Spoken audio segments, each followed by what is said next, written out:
L'aromathérapie, c'est le traitement de symptômes avec des huiles essentielles.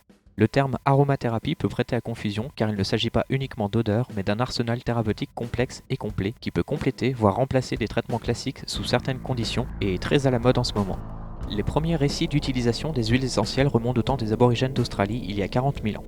Puis on trouve des récits d'utilisation des huiles essentielles en Égypte ancienne, en Grèce antique et dans l'Empire romain.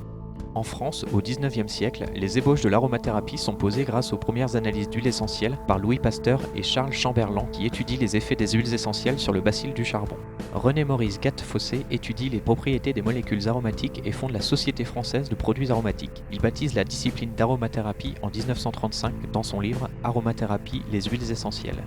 Lors de la guerre d'Indochine, le médecin militaire Jean Valnet soigne les blessés de guerre grâce aux huiles essentielles. Il publie en 1964 l'aromathérapie ou traitement des maladies par les essences des plantes. Il est considéré comme le père de l'aromathérapie moderne.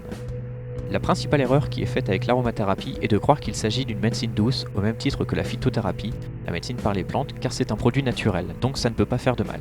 Eh bien non, les huiles essentielles ne sont pas naturelles au sens strict, on ne les trouve pas spontanément dans la nature. Il faut extraire les huiles essentielles des plantes. Les huiles essentielles sont extraites à partir de différentes parties de plantes qui peuvent être les feuilles, les fleurs, les fruits, les racines, les écorces, les graines. L'extraction des huiles essentielles peut être faite de différentes manières. Seulement 2 seront autorisées afin d'obtenir une huile essentielle de qualité, l'expression à froid et l'entraînement à la vapeur d'eau. C'est le principe de l'alambic. Ces 2 procédés permettent d'obtenir une huile essentielle dite de qualité officinale. D'autres moyens d'extraction comme la scarification ou l'extraction par solvant vont dégrader les huiles essentielles et seront considérées comme de mauvaise qualité. Le produit obtenu à la fin de l'extraction est l'huile essentielle. Cependant, le terme d'huile n'est pas justifié car le produit ne contient aucun corps gras. Ça se démontre en déposant une goutte d'huile essentielle sur une feuille de papier. Les composés aromatiques vont s'évaporer sans laisser de taches sur la feuille.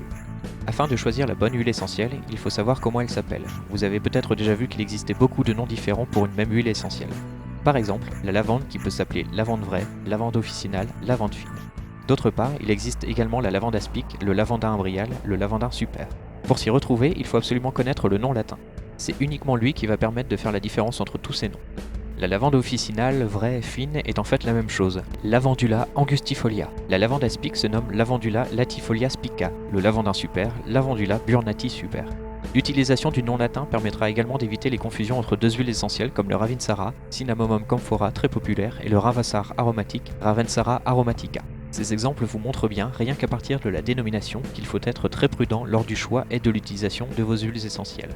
Enfin, en fonction de la partie utilisée, l'huile essentielle obtenue sera différente et aura donc des propriétés différentes. Par exemple, le zeste d'oranger amer donne l'huile essentielle d'oranger amer, la feuille donne l'huile essentielle de petit grain bigarade, et la fleur donne l'huile essentielle de néroli.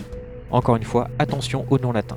Ce qui différencie ces huiles essentielles aux noms parfois très proches, c'est leur composition chimique, aussi appelée le chémotype. C'est la signature chimique d'une huile essentielle en composés aromatiques, les composés volatiles et très odorants qui font l'huile essentielle. Cette composition peut être variable, bien entendu en fonction de l'huile essentielle, mais également pour une même huile essentielle, en fonction des conditions climatiques, de l'altitude à laquelle les plantes sont cultivées, et également à l'époque de récolte en fonction de l'état de maturité de la plante. Par conséquent, chaque lot d'une huile essentielle sera sensiblement différent.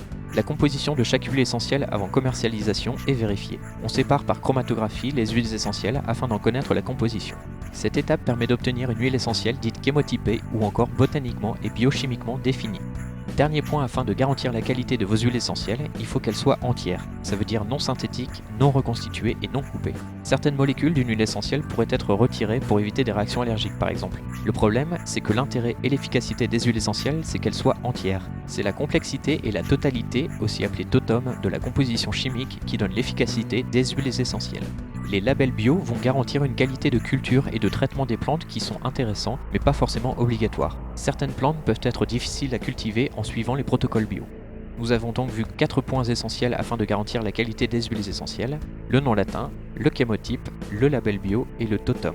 Vous avez peut-être également remarqué que les huiles essentielles sont parfois chères pour un tout petit flacon.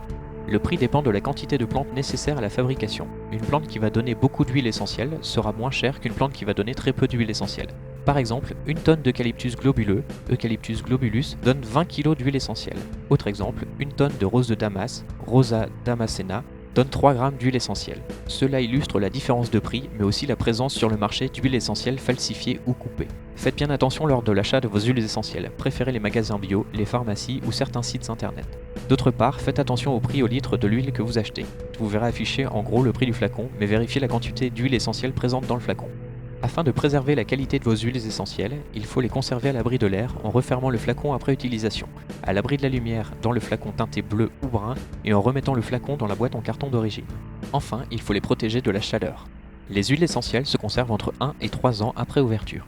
Une autre astuce afin de protéger vos huiles essentielles est d'ajouter des petites billes en verre dans le flacon pour augmenter le volume occupé dans le flacon et limiter le contact avec l'air. Les flacons sont équipés d'un bouchon de sécurité, mais conservez toujours vos flacons hors de portée des enfants. Comme nous venons de le voir, il y a beaucoup de précautions à respecter afin d'utiliser les huiles essentielles sans danger. Pour confirmer vos usages, toujours demandez conseil à un professionnel de santé, aromathérapeute, pharmacien ou médecin. En règle générale, la femme enceinte ne pourra pas utiliser d'huile essentielle avant la fin du premier trimestre de grossesse. Ensuite, c'est au cas par cas en fonction de l'huile essentielle.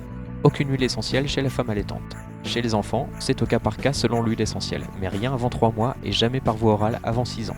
Pour les personnes âgées, il faudra adapter les doses. Il ne faudra jamais utiliser les huiles essentielles en diffusion en présence de personnes asthmatiques. Pour les personnes sujettes aux allergies, il faudra faire un test cutané avant l'utilisation d'une huile essentielle. Il existe différentes manières d'utiliser les huiles essentielles, en diffusion dans l'atmosphère, en massage, en inhalation et par voie orale. Toutes les huiles essentielles ne pourront pas être utilisées de ces 4 façons. Effectivement, certaines seront irritantes pour la peau ou photosensibilisantes. Vous pouvez retrouver dans le commerce des mélanges d'huiles essentielles prêts à l'emploi à pulvériser dans votre habitation pour purifier l'air ambiant. On retrouve des mélanges avec plusieurs dizaines d'huiles essentielles. Ce sont des mélanges à diffuser lorsque personne n'est présent dans les pièces traitées. Laissez agir quelques heures, puis lors de votre retour, il faudra bien aérer les pièces. Ces mélanges sont à utiliser avec précaution chez les femmes enceintes et allaitantes, les personnes asthmatiques et chez les enfants de moins de 6 ans.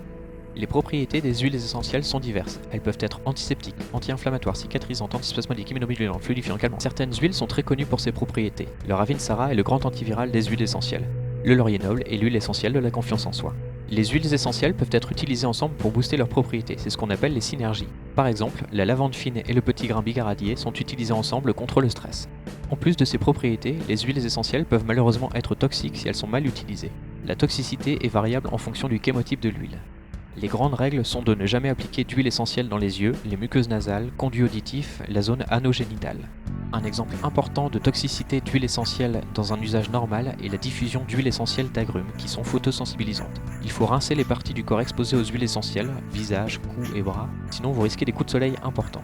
Certaines huiles essentielles vont être contre-indiquées lorsqu'elles sont associées à des traitements médicamenteux. Par exemple, les patients sous traitement anticoagulant ne pourront pas utiliser les huiles essentielles de cannelle, hélicryse, golterie et girofle. Je ne donnerai pas d'exemple concret d'utilisation d'huile essentielle car ce n'est pas l'objet de la vidéo et qu'il existe beaucoup d'ouvrages très bien construits qui décrivent l'utilisation des huiles essentielles. Également parce que je ne pourrai jamais être exhaustif dans un format vidéo et enfin pour éviter les mésusages. Cependant, nous avons des témoignages d'utilisation des huiles essentielles pour des indications médicales importantes et pour lesquelles des traitements médicamenteux classiques avaient été inefficaces. Par exemple, des patients ont été guéris d'ulcères de l'estomac chronique grâce aux huiles essentielles. Les huiles essentielles ne sont pas anodines, elles peuvent être dangereuses pour votre santé si elles sont mal utilisées.